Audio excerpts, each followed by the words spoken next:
You're listening to the AFTERBUZZ TV Network, now the largest new media platform on the web, and your #1 source for after-show entertainment. Very good, Chief Johnson.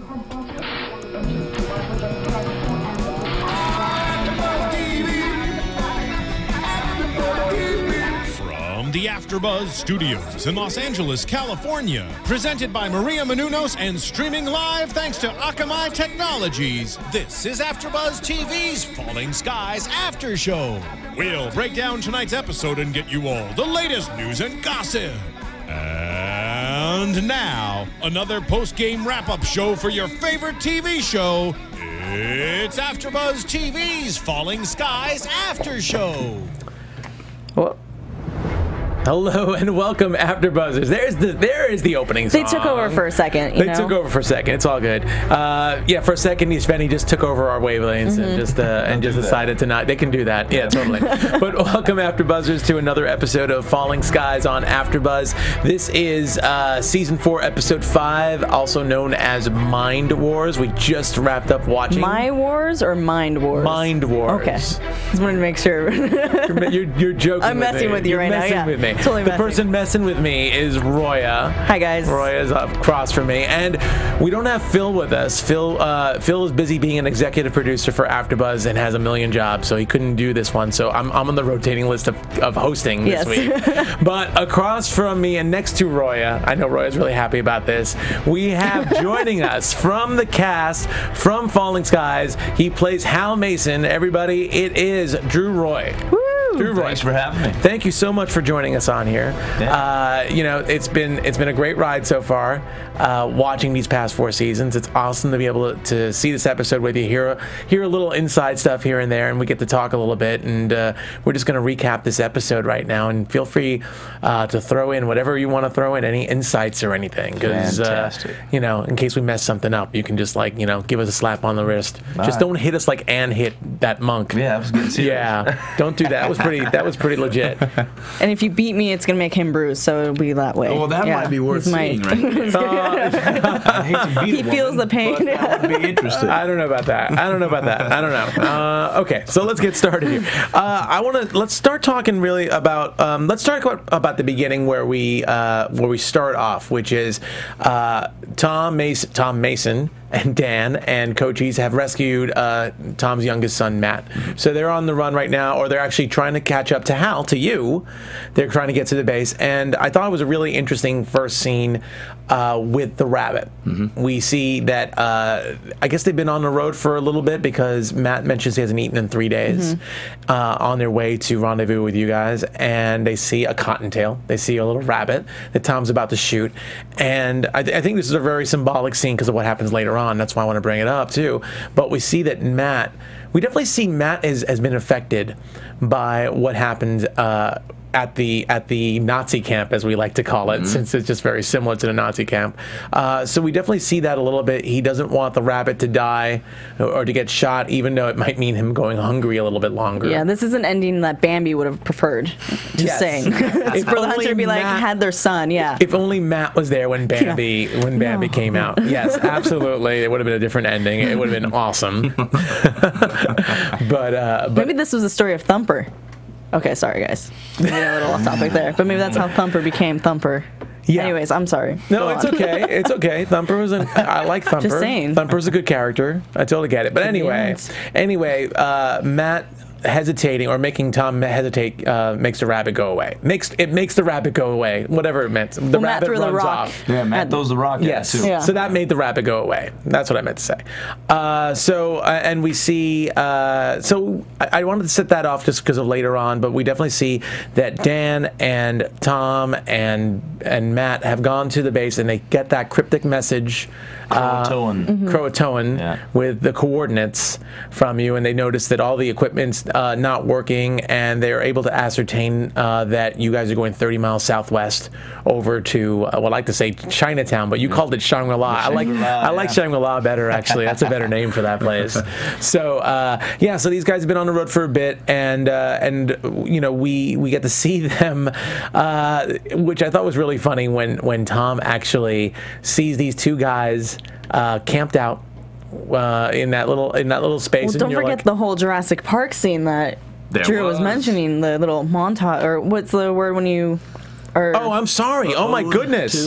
Yeah. I'm skipping ahead because that was so awesome. We see the Overlord, who is pissed off. He is totally pissed off from last episode. We saw that. We saw that at the end of last week when he did that really weird, magical Harry Potter Mount Doom type thing. We were thinking with the piece of coal. I was thinking Wicked Witch from the East, West. Which one? Wicked Witch from the West. Yeah, don't you look into a ball as well? I guess so. Or the Queen from Snow White. You mean looking in the mirror? I don't know, something like that. Well, anyway, can you shed some light on their names? They kept calling each other Gemini. Now, someone on YouTube made Geminis. Oh, okay. Yes, someone Geminis. made a comment on YouTube too that like Gemini, it's twins, so that's why they call them each other that. Do you know why they're named or what they are named? Well, the angry one that Tom scorches was always referred to as Scorch in the script. So when that particular scene came up that you're talking about last week, seeing Geminis and I forgot what the other guy's name was as well, but that was the first time we'd ever heard of such a thing. I like that theory though, the twins.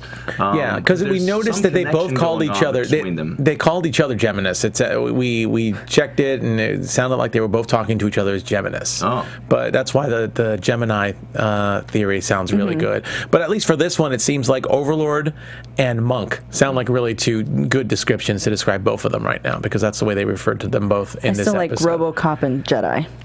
That's my theory. Okay, RoboCop. You can call it. We can call him RoboCop and Jedi if you want. I like Jedi. I don't know about RoboCop. I haven't seen him do anything like RoboCop-y. He makes sounds when he walks. That's actually a guy on stilts when he's walking around like that. Oh yeah. Yeah, I had never seen that performed until we're just kicking it one day on set, and then he walks and. It was quite impressive. So wait, so the guy who does the Ashveni is usually on stilts. Again, I didn't shoot a scene with it, but we had a kid come in one time for a Make-A-Wish Foundation, and we had this huge presentation that we put on for him. And one of the things was to have this Overlord come in, and sure enough, he's on stilts walking around. He's actually the same guy who is all of our skitters. Oh, so it's Keith. It's Keith. Okay, because we talked about Keith. We talked about Keith before the show started because you were telling me we were talking about playing to the aliens and playing to all the special effects and how you get to do that. And you mentioned if anyone's familiar with this kind of genre, a lot of times they use the C-stand with the tennis balls. So you said there's definitely that, but with the skitters, you got that guy skidding around on that chair. Yeah, it's a chair. It's very similar to this with no back on it. Yeah, he sort of scoots around. He gets into it. He's got the hands going. He doesn't have any legs. That's all in post. But yeah, it's nice to be able to have that. Like, I don't think he does make any noises. No, just to knock you out of character. If he just moves around. Yeah. Oh, that's awesome though. So Keith, yeah. Definitely. Hi, Keith. Hi, Keith. If you're watching, you do great work. Yeah. So keep on rolling, brother. Anyway, so let's get back to the Overlord, or as we can also call him, Keith, who is really pissed off. But Tom, it's amazing how Tom and Matt got away from him. Pretty much, it was a bit comical. I'm going to say that the Overlord is just so pissed off that he just isn't really thinking straight because their emotions must get the best of them often, because we do seem to scoot out of things in interesting ways sometimes. From time to time. A little bit interesting considering the technology at their disposal. They've come a long way, and then I guess they just forget stuff. Like a simple thing like you with the rock later on. Just using that kind of technology. Another rock. Another rock. Exactly. Threw a rock at the bunny. Yeah. So tons of rocks going on. Anyway, so Matt and Tom end up escaping, and they, you know what? Let's actually move on. Let's save the stuff with Cooper and Nick for a little bit later. Okay. So let's talk a little bit about your group, because you guys obviously you left the base. And you left that code for your dad, and for Tom, and you have a similar problem right now in that you're being pursued. Obviously, you left the base because you knew that you were going to get attacked very soon. Yeah. So, and right now the problem that you and Pope and Sarah and Tector and all of the groups having is that you can't get around this wall of mechs that are all around. You're surrounded pretty much, and then to boot, you got Shaq there too. trying to help out. So, you know, very interesting. I mean, you've taken a lot more of a leadership position. So this, I would say, working with Shaq in particular, for Hal, working with Shaq, and obviously you got along with Pope pretty well this episode, it seems like. Yeah, after finally. we had our little face-to-face last episode, yeah. I feel like we've sort of found a little respect for each other. We needed to have it out, and just like Hal says, he appreciates what he did, he just doesn't appreciate the way he did it.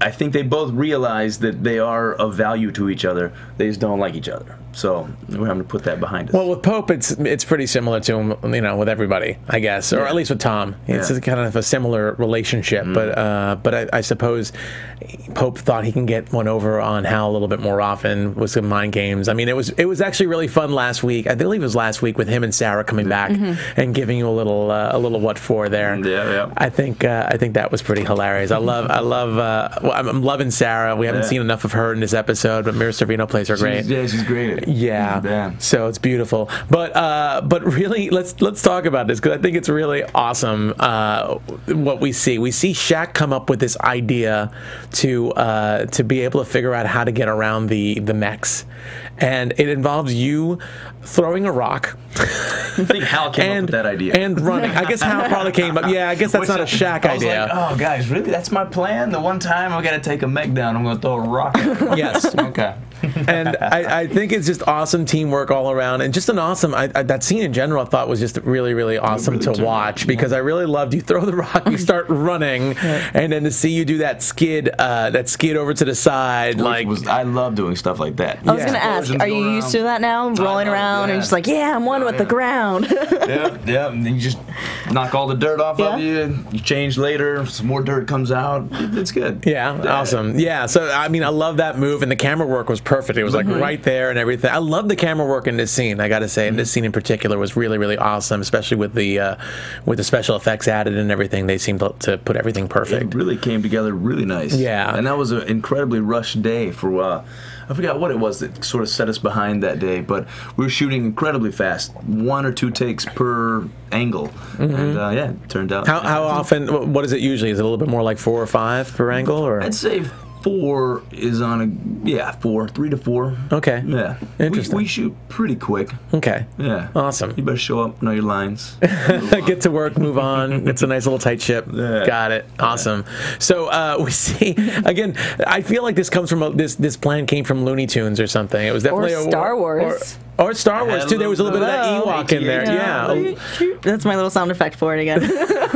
There's a little bit of Star Wars in there too, because we see Dingon and Tector holding a rope, ready to trip up this mech, giant mech, and this enormous mech, and it stops right. It was just hilarious how, again, great job. It stops right before the looks at it and just looks at it, and then looks at Hal on the side, who was just hiding, and is like, "Hi." With your hand up in the air, like, hang on real quick. Like, my buddy Pope's coming eventually, but he's a little late flirting.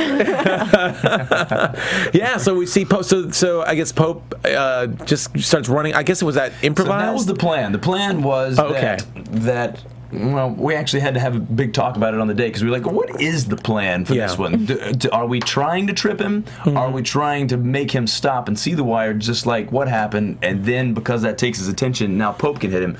Regardless of what the plan was, Pope was supposed to be there quicker. But because he's back there flirting with Mira, he was a little slow. Yeah. And we weren't running it quite as tight as maybe we could have. But the way that we ended up deciding to do it was that we did want to pull the rope to make him look at it, but not actually trip him. Just to bring his focus to the rope, to then run into him, to knock him over the way we did. Oh, so this was all part of your genius plan from the start, to look really like weird, like to have your hand up at this one moment. Hold on, Pope. Yeah. So that was part of the plan. Got it. Okay. Awesome. So you were never going to trip him up. You just wanted him to see the rope. That's the way I was playing it. Awesome. So we see Pope and Sarah racing by, and they pretty much knock the mech over, and he's all turtled up, can't even move until Shaq just goes in there and pulls what looks like a little heart type thing, but it's his transmission receiver, I believe they said they called it.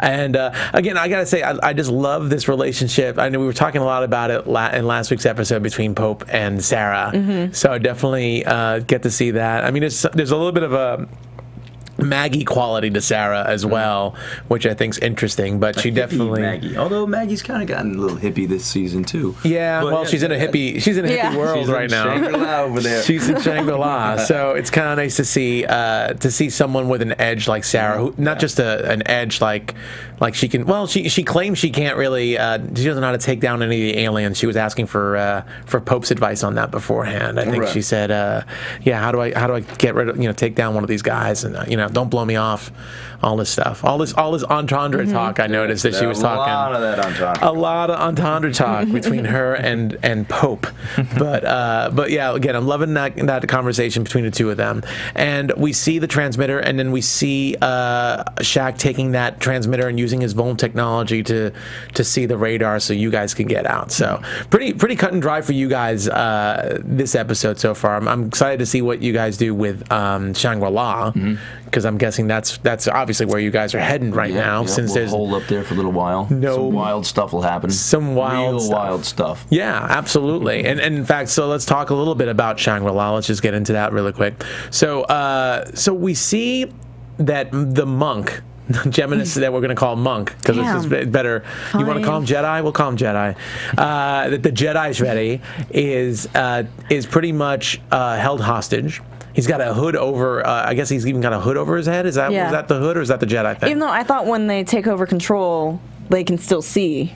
When they were using Ben, I thought they could still see whatever they're talking to. I was just wondering about that in this episode. Yeah, because Karen, when she was taking over, you could see she was acknowledging everything as if he was. But then again, he wasn't hooded, like covered up, so maybe he was just like peeking through Karen. Maybe he was. Good question. So tell us. Well, I can make something up again and just tell you how I get do it. Awesome. Well, we definitely see Anne is back to her form as far as she's showing no mercy on the Ishvedi, on Jedi, because we saw her do that with the Skitter earlier this season, and obviously she feels that Lexi's being deceived by this alien, so she's trying to get information, and the alien takes control of Ben to talk to her, but we notice that Ben is getting into a lot of pain, that the connection is not. I mean, the Ishvedi's making an excuse about the connection, but it seems to be like a big strain on him till he passes. Do you think that's because he's been harnessed for however long that's just a side effect now from it? I don't know if I can look at you for an answer and that. I don't know. It's possible, but it was just interesting at the timing of it, because pretty much this was around the time when the Ishvedi said, if you don't release me, it's going to be dangerous. If you don't. I think it was, if you don't release me, it's going to be dangerous for you and everybody else. Yeah. So, which was meant as possibly a threat, but possibly also just part of his cause, that he's trying to be peaceful, so to speak. He's trying to be peaceful. He's trying to bring all these races together. And if you don't let him do his job, it's just going to be dangerous out there for everybody. It will be explained in due time. It will be. Okay, that's a tease right there for you on that. A very big tease. And real quick, I love how Anne mentioned Tom for once, and how he's taken her son, her other kids, and then Tom. Like, she actually mentioned Tom for once. Yeah. Because the entire season so far, she hasn't really cared about Tom, more about her daughter. Lexi. Well, we hear that. Yeah, Lexi, that's true. Lexi. Always Lexi. Well, I think everybody's concerned with Lexi.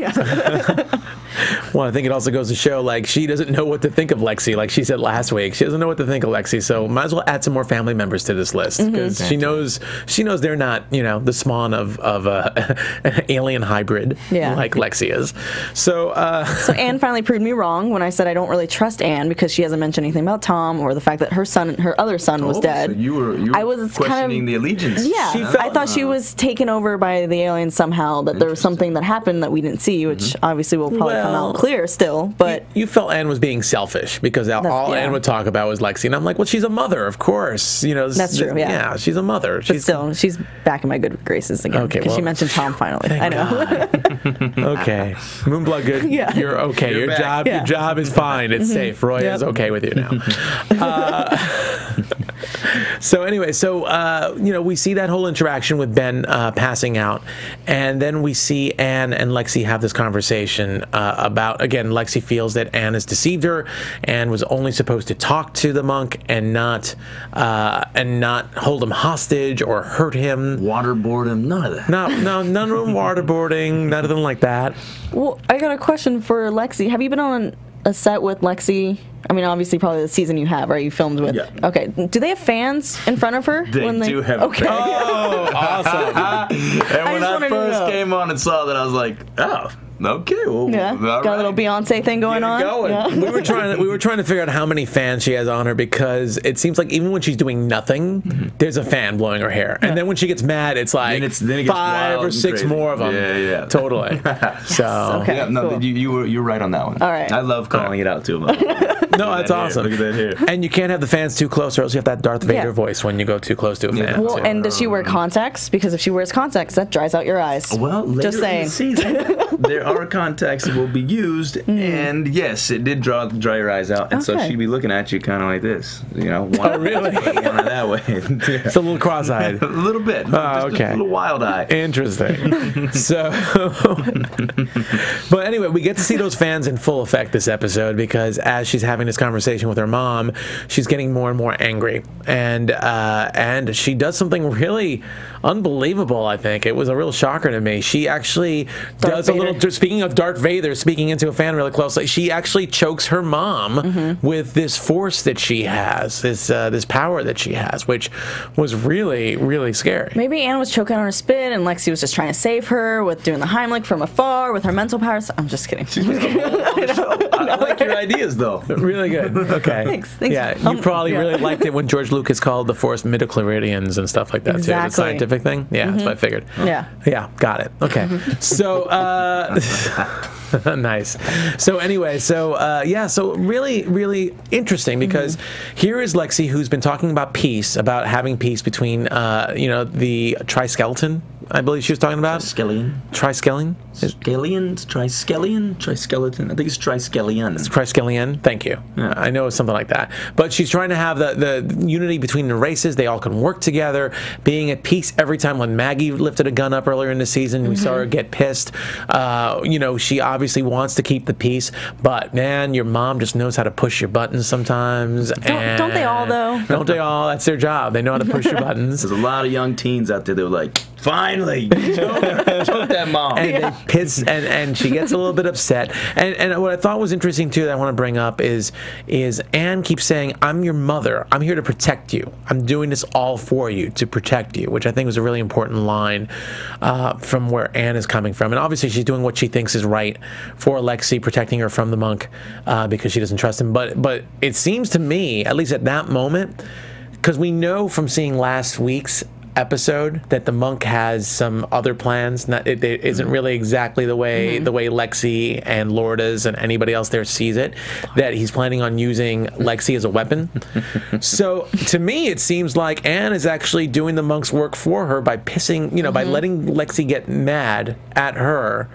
She's using this weapon that the monk referred to, this weapon power, and she's even using it against the humans, on her mom of all things. Literally, the way he reacts is kind of like a child, like siblings. If we were related and I were to smack you and he's our mom, but you'd complain and you hit me back, and then I'd complain that, like, I'd cry because you hit me. Yeah. And then when you're getting in trouble, I'd make a face. That's kind of like what he's doing. Well, exactly. It's almost like he's played them off against each other by being this, this messiah, this very innocent Sveti who doesn't harm a soul, and he's just quiet. You want to arrest me, Zen monk? You want to put me in chains? You can put me in chains. You want to put me in the box? Put me in the box. And meanwhile, Lexi's getting upset, and here she is attacking her mom. And the only thing that really stops her from doing any serious damage, maybe even killing her mom, is that she faints. Really, I mean, she has that moment of self-awareness of what she's doing. She faints, or it's a commercial break. I'm just kidding. She faints and then it's slash Hershey's commercial. Hershey's commercial. Hershey's commercial right after that. Thank you very much for that. This section of the show brought to you by Hershey's, bringing families together, except when they faint and try to kill their moms. Not in that order. Kept them together though. Not in that order. They had kept them together. So so apparently Lexi faints, which it seems like it was a result of using her power, but more importantly, she seems to have gotten sick because of this. Maybe all the stress going on, all the worry. Dr. Qatar is there. Obviously, she's got two doctors. Lourdes, who is supposed to be a doctor, but who knows what she is now. She's getting her education on the side somewhere. She started out as like a med student, and then she was an assistant, and now she's a full doctor. She's taking on. And then she was a B word, and then she is now. Yeah, that comes and goes. That comes. But so Qatar is pretty much checking up on Lexi and notices that her temperature is 118, which is 10 degrees way too high for a human being. Hello, she's alien. Hello, she's alien. But she's still sick. But she's still sick. The only problem was they didn't have the fan on her, so she got kind of hot. Yeah. You know what? That keeps the temperature down. Yeah, but when you have the fan on all the time, don't you get a little sick? Don't you get tired? Your sinus get a little worked up. Dries you up a little. And it dries up your contacts. And your eyes, too. Yep. So all they had to do was turn off the fan, and she would have been okay. Unfortunately, Anne didn't know that, so she decided to go and attack. Go up to the monk and pretty much threaten him. And say, actually, I think she said, you've taken everything from me. That's when she said that line, I believe. To the monk about her sons, about Tom, and I'm not going to lose Lexi because of you. And again, this is her protecting her daughter. This is exactly what she said she was going to do to Lexi when she was talking to Lexi. This is her only way she thinks that she can protect her daughter is by hitting the monk with a 2x4. It was a little rage. I think it was a little black rage, because I don't know how the monk was ever going to tell her what she needed to know. Well, that's the other interesting thing too, because there was no harness. Exactly. Yeah, there was no Ben or nobody else that was harnessed nearby. This isn't the first time we've seen Anne react this way, though. She did it with the Skitter a few episodes ago, but the Skitter was harnessed, though. Yeah. But it was funny because I think they rectified that by having her say, I know you can't speak to me, but you can nod your head, so nod your head, which I thought was a little ridiculous. Yeah, a little bit. I'd like to see an aesthetic just nodding his head. No. Covered up, Have we seen one? I'll do it. Have we seen one nod their head? I don't even think we've seen a Volm nod his head yet. We've seen them go like this. They kind of have a real thick neck, too. It's that's just a bit body bend. It would be like a bow. Yeah.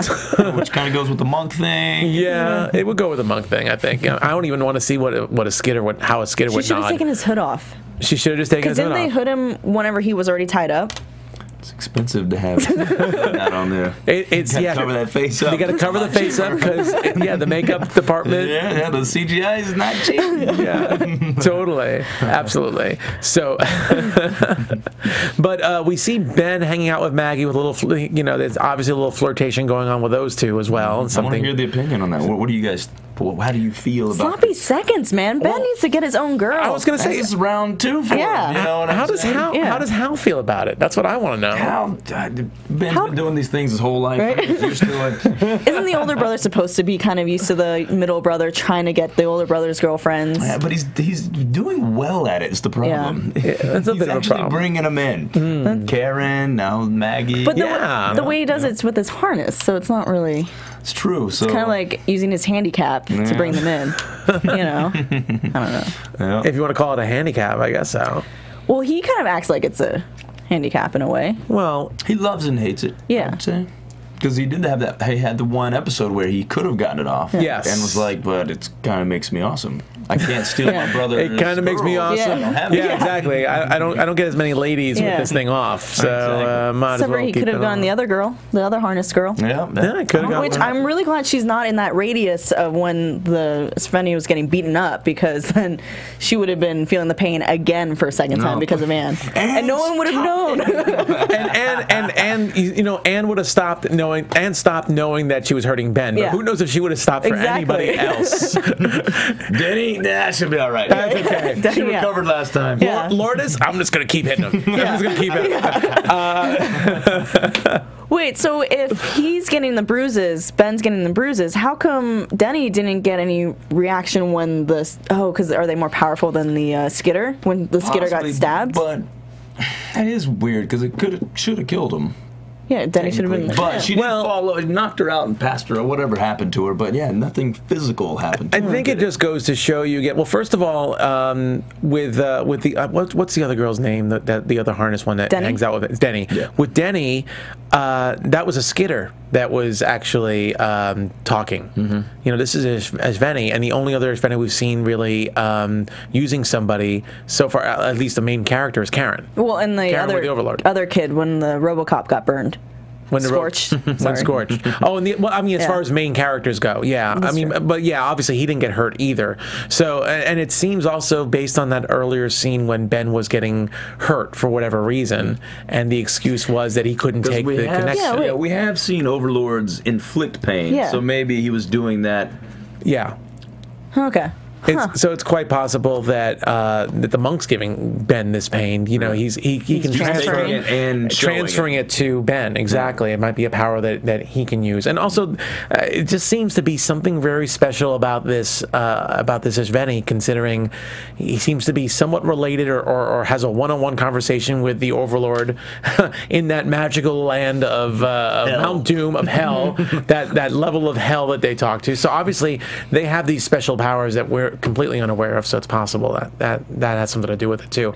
But again, another really interesting scene, seeing and a great shot selection also, seeing Anne hit bludgeon the monk and then seeing the bruises appear on Ben's body. A really good shot of Maggie taking off Ben's shirt, just for the ladies out there, and then seeing random bruises just pop up. Looking nice. But yeah, you've mentioned the shots a couple of times, and this particular episode was directed by our director of photography. Oh, really? So, throughout the whole show, Nate Goodman is our director of photography, and this is the first time they let him direct an episode. So was he doing both? Was he doing... No, we actually swap off. We have two guys that DP the show, and on his off episode he came in. So this is the first time he's directed this episode?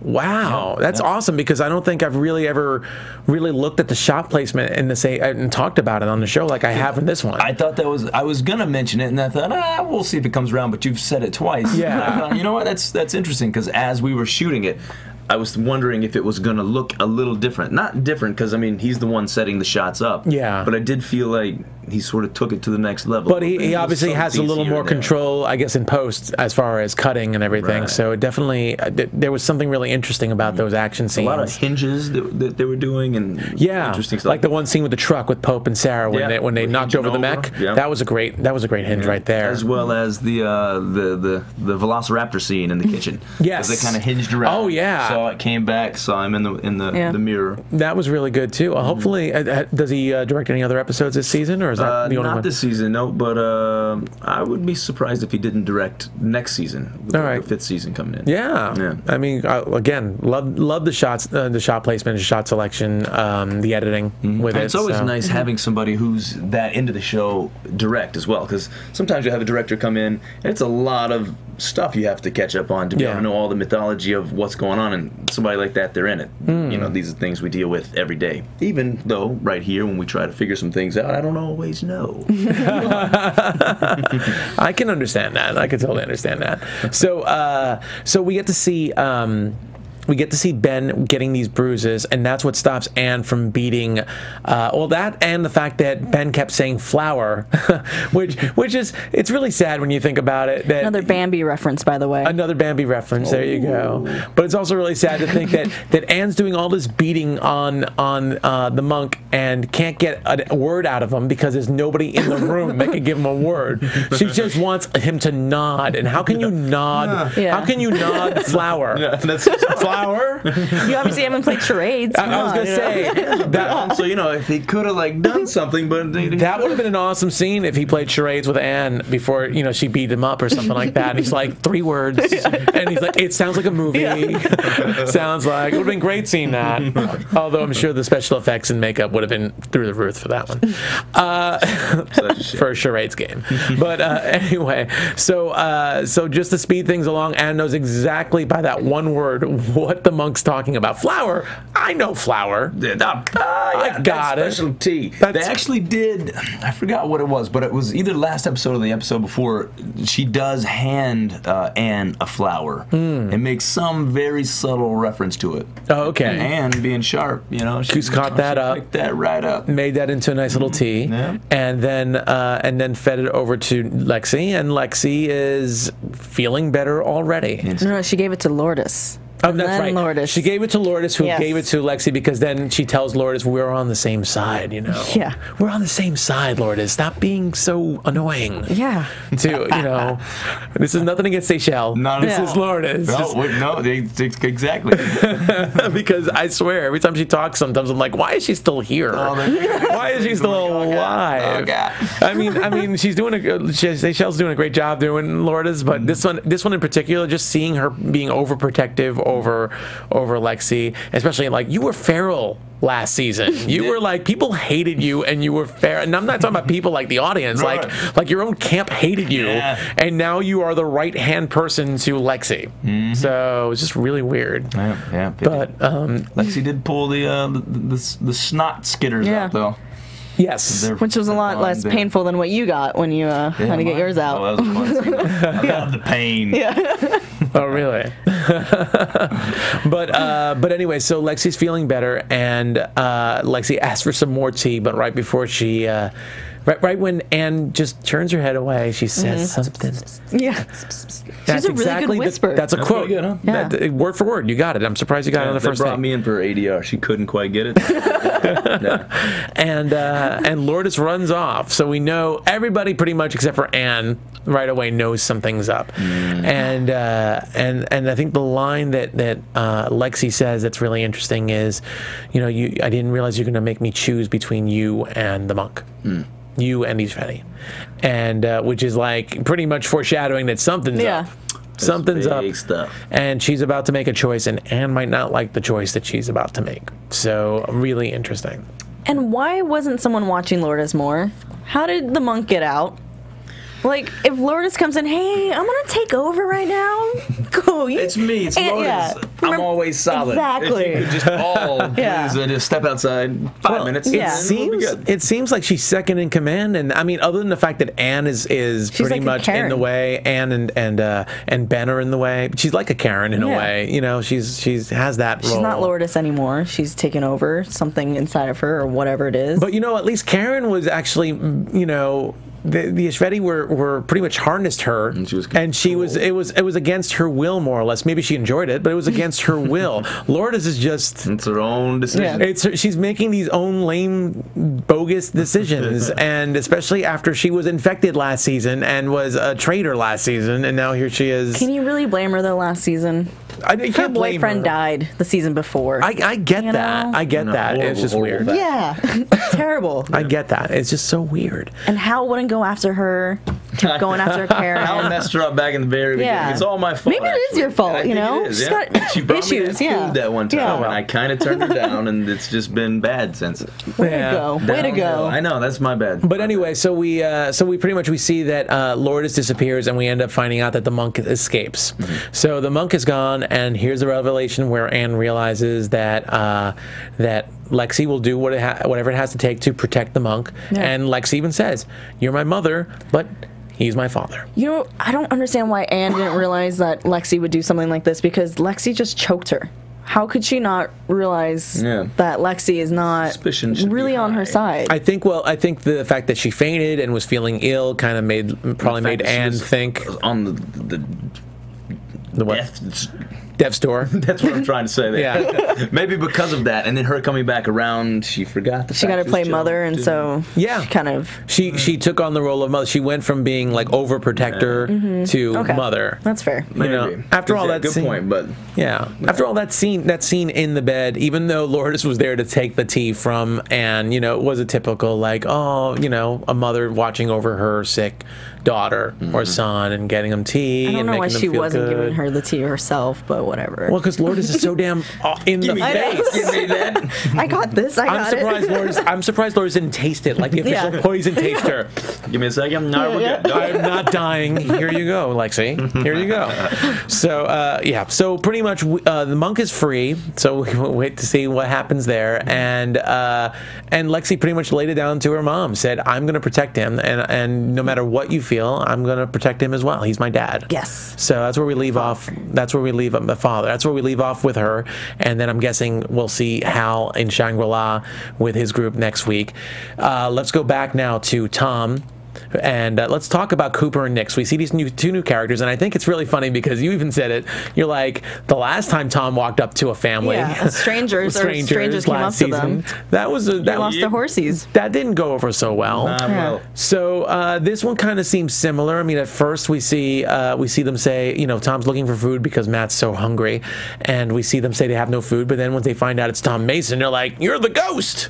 Yeah. You're a legend. We know you." And which obviously for me, I thought that was weird that as well. It's not like, you know, 2014 here, and you know, tweeting. you're not tweeting it. It's not on Facebook. Yeah. You know.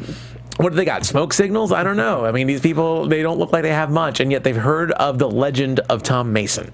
True, but I mean, last season they had someone fly into their airport and say, "Oh, we're part of the a different area that's looking." Where the president was. Yeah, and so, or it was 2 seasons ago. Huh? That was 2 seasons ago. Yeah. But still, there's that kind of communication. Well, still, going around. these two guys are by themselves and not part of a large camp, so they're just these two vagabonds for all we know, and they seem to be like kind of just rummaging for food. Although they're really well stocked, and we get to hear a little bit of a backstory. And I swear, when Nick said he used to work at Goldman Sachs, we should have known that something was up right then and there. Get out. That's automatic evil villain job. Yeah, you're never going to be good when you start there. We need to give backstory to this guy and make him seem like he's not all there. He might be evil. What can we say? Oh, I get it. Let's give him Goldman Sachs. So that whole scene was really dark to begin with. It reminded me of The Walking Dead, and was it the finale? Do you watch The Walking Dead? I do, but I'm not caught up. Okay, so I'm not going to spoil it, but there is a scene where it's dark and they're with families. They meet before that, where they meet strangers.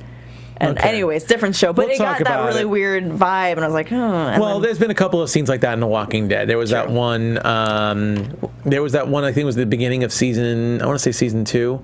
Anyway, you know, we'll talk about it some other time. Don't want to spoil it because it's a huge point. So. Past season 2, it was the guy. Okay. It was the guy that was the villain in.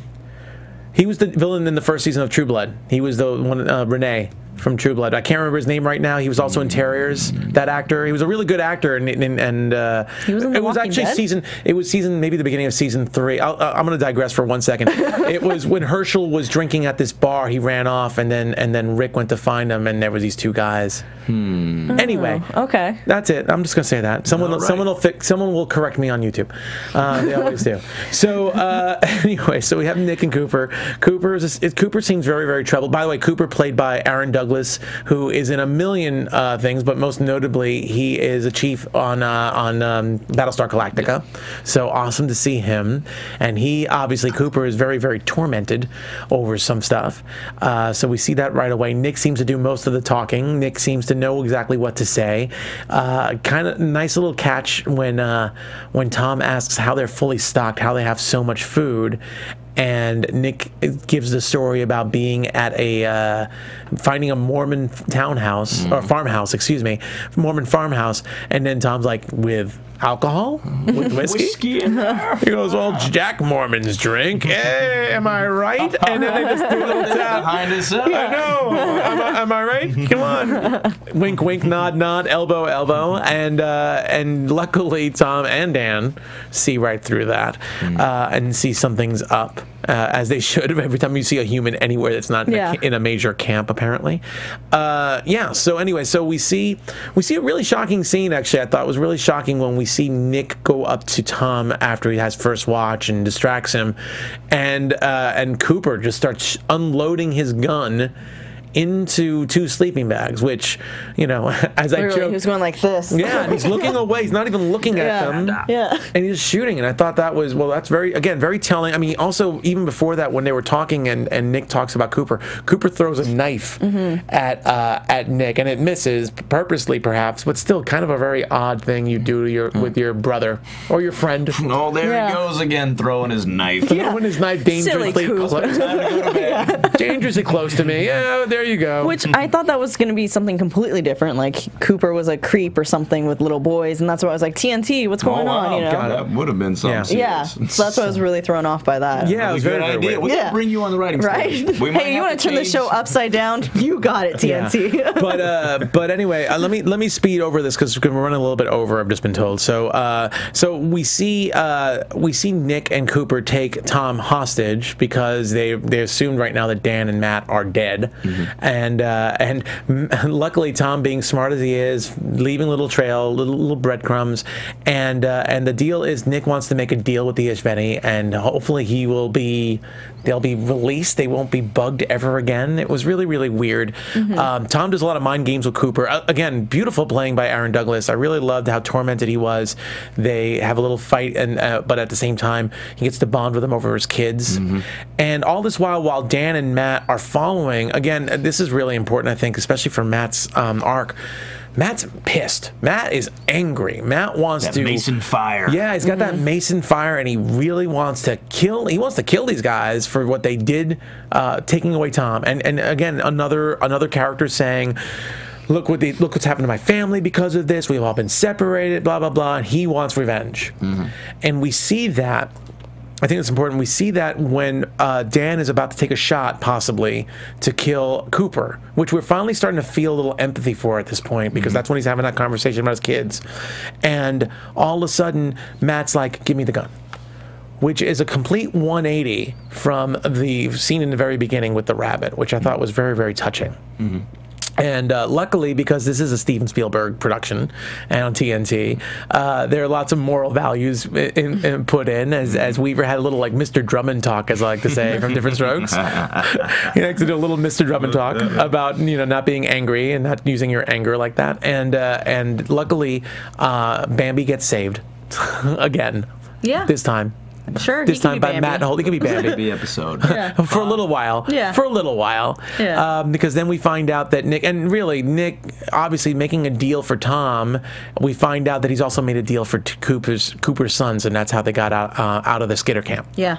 Which is really, really sad. And really, if I was Cooper, I would be like, you do that with my sons? Who's to say you wouldn't do that with me?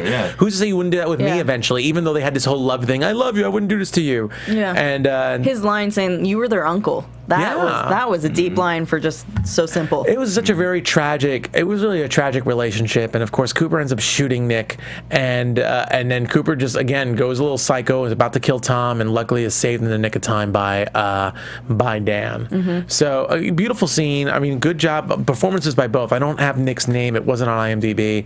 If someone has it, they can feel free to mention it. But beautiful, beautiful job by both. And so right now what we see is everyone's heading towards Shangri-La.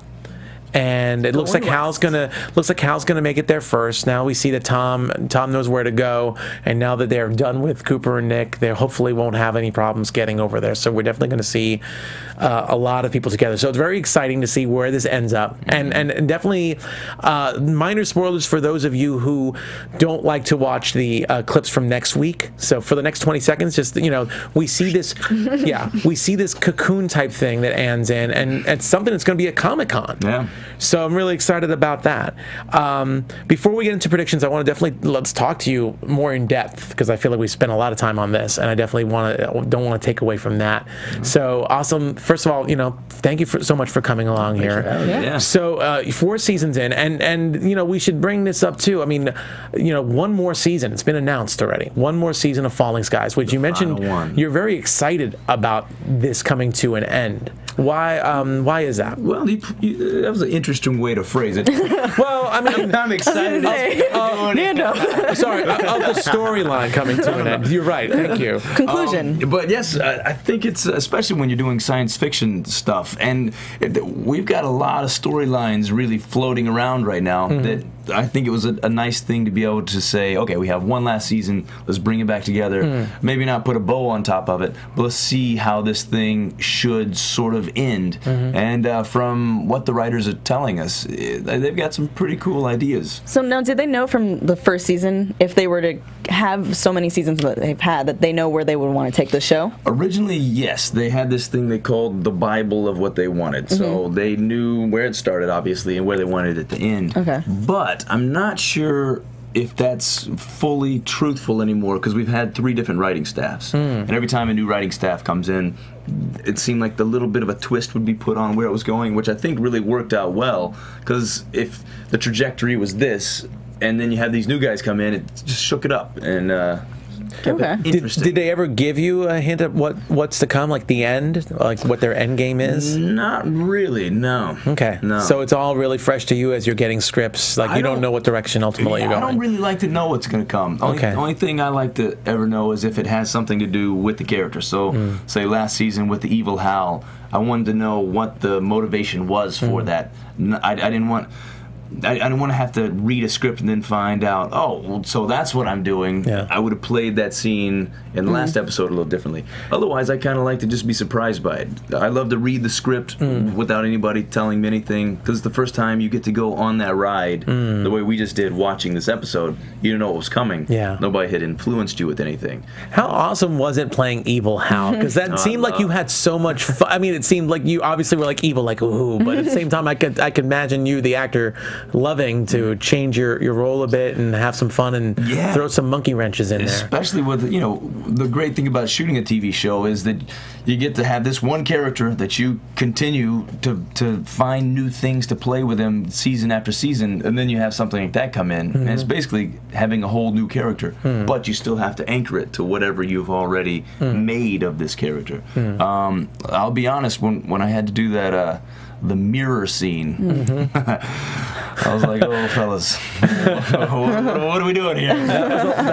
Okay, here comes my golem. But I actually, I was quite pleased with everything that came from the evil Hal stuff. And like you were saying, it was a ton of fun. Yeah. I felt like there was definitely a lot of ambitious work last season, in the sense that you also had that Inception type episode, which I thought was really, really great, where they were trying to get the secret. We all loved that episode, yeah. I mean, because we all read the scripts and like, oh, okay, that's cool. Yeah, so this is what's going to happen. That one, nobody has ever talked about an episode on set more than that one. Just because you got to see these characters back in what might have been the real world, and the little plays on things that they were doing, and then little hints that, like the Rita stuff, knowing that Rita was one of Hal's old girlfriends, and then getting to see her in that episode. I absolutely loved it. I thought there were just gems throughout that episode that somebody who really watches the show would be like, oh wow, that's clever, that's nice, that's smart.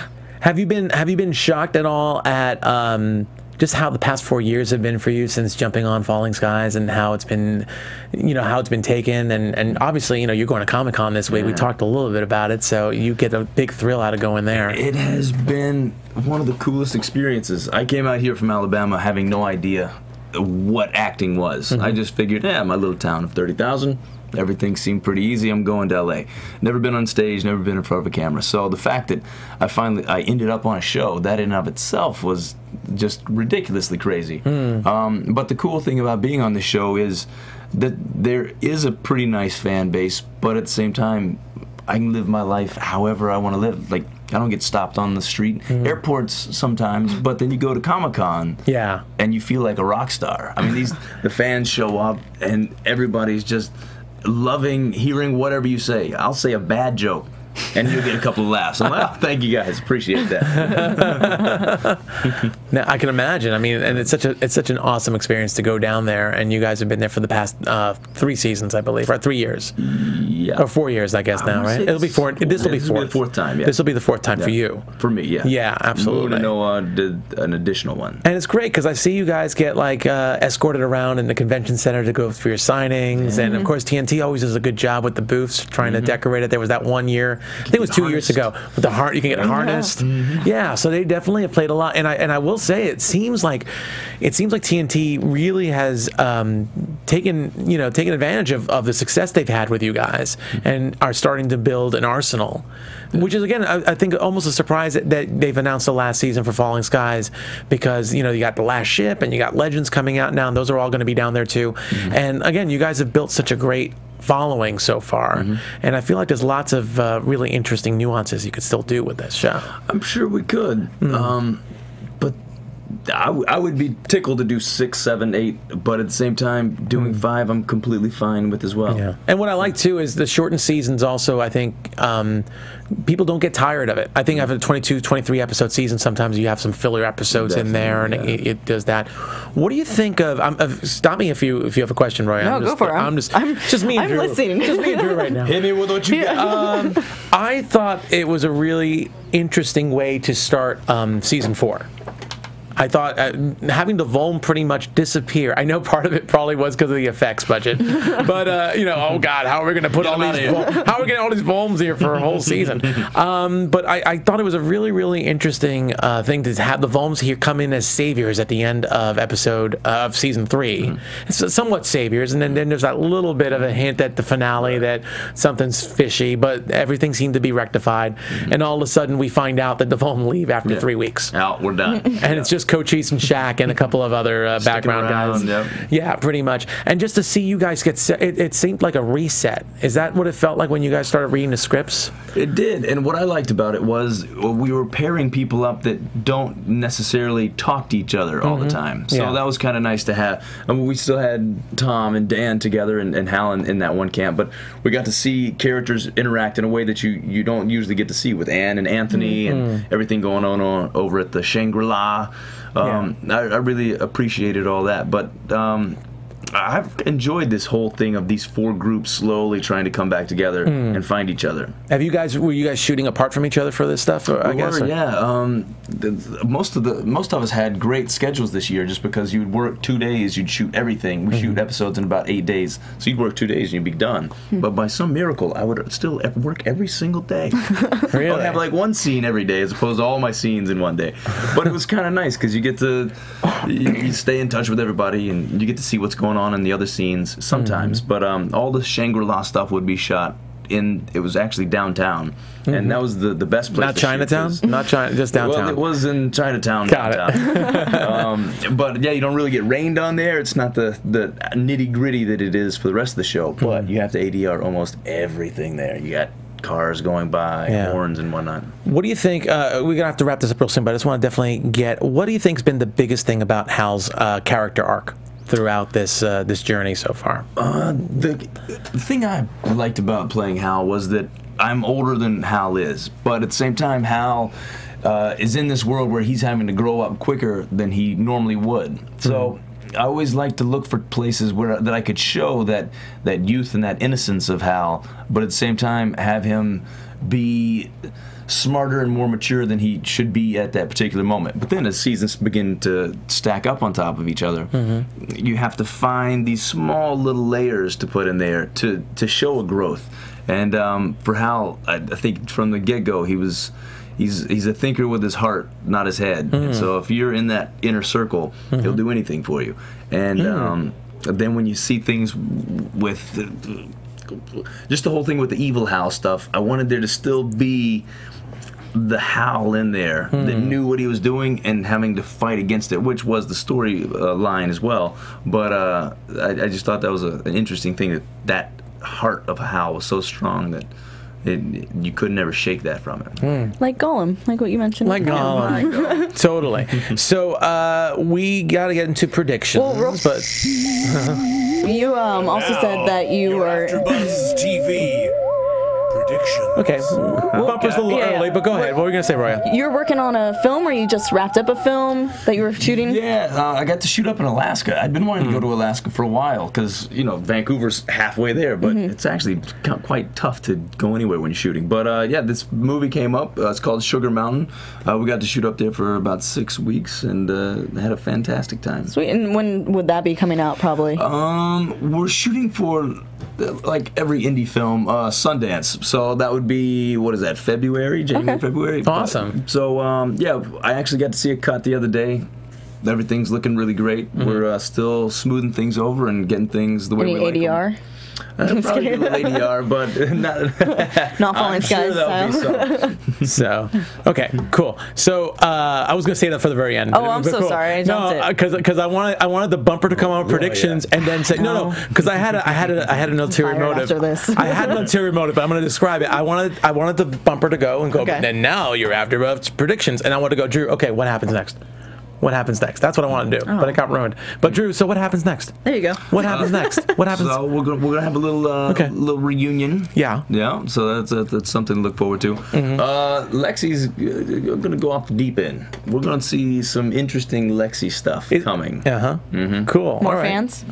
More fans. More fans. Yeah, she might get that big fan back. I want to know. I want to know if next season Lexi turns into a 90-year-old woman. That's what I predict. Well, that's a big spoiler. We're gonna see that. We're gonna see that. What? Any predictions for you, Roya? I think finally this is going to be the episode that Maggie and Ben are going to start kindling their little fire. Damn it, I was going to say they're going to. Yeah, because he's got some bruises. You know, I'm not cheering for it. I just they're going to make some Val Chicka Wow Wow time. You know, doing that right next to Hal. You're talking about this right next to Hal. And Hal's going to walk in, and then. Not in on it. I just mean he's gonna walk in on this weird sexual tension. You might be onto something. So, I actually remember how on the walking in or on the sexual tension part. Both. I'm just kidding. a little bit of column A, a little bit of column B. So yeah, I kind of feel the same way. I definitely feel that that we're gonna definitely see them make out finally, and there's gonna be a little triangle now that Hal's there. So I think it'll be very, very interesting, and yeah, we'll see how many fans Lexi has. Let's see, you know, hopefully is she gonna be at Comic-Con too? She is. Yep. She is. Yep. She should have fans at the panel. There should be fans for her. They should totally. If not, you should bring her a little one. So, you know, do you know when you're? Might be pretty great to Before- whip one out and set it up for her. Before we go, do you know what day your panel is for Comic-Con? For those who might It's the Friday. I don't know what. Friday. It's Friday. Okay, so yeah. Friday, if you're in San Diego and you have passes for Comic-Con, the Falling Skies panel is going to be on Friday. Okay, so You I'm going to can be in catch Drew. San Diego. You'll let me in, right? Come okay. on Yeah, in. Sweet. absolutely. And then we have a movie for you coming out for Sundance. And then where can we find you on Twitter for those of you who want to follow you? What is it? Drew_Roy. Drew_Roy. Awesome. And Roya, where can we find you? You can find me on Twitter and Instagram at HeyRoya. That's HeyRoya. Awesome. And you can find me on Twitter at Nando Vel, Nandovel, and here on other AfterBuzz shows. Thank you so much for tuning in. Tune in next week for another episode of Falling Skies. Good night. Thanks. From executive producers Maria Menounos, Kevin Undergaro, Phil Svitek, and the entire AfterBuzz TV staff, we would like to thank you for listening to the AfterBuzz TV network. To watch or listen to other after shows and post comments or questions, be sure to visit AfterBuzzTV.com. I'm Sir Richard Wentworth, and this has been a presentation of AfterBuzz TV. Buzz you later. The views expressed herein are those of the hosts only and do not necessarily reflect the views of AfterBuzz TV or its owners or principals. Thank you for watching AfterBuzz TV on YouTube. For more of your favorite after shows and interviews, subscribe to our channel here, and be sure to share your opinion on the episode in the comment section below here. We'd love to see what you guys are buzzing about. Thanks again. Buzz you later.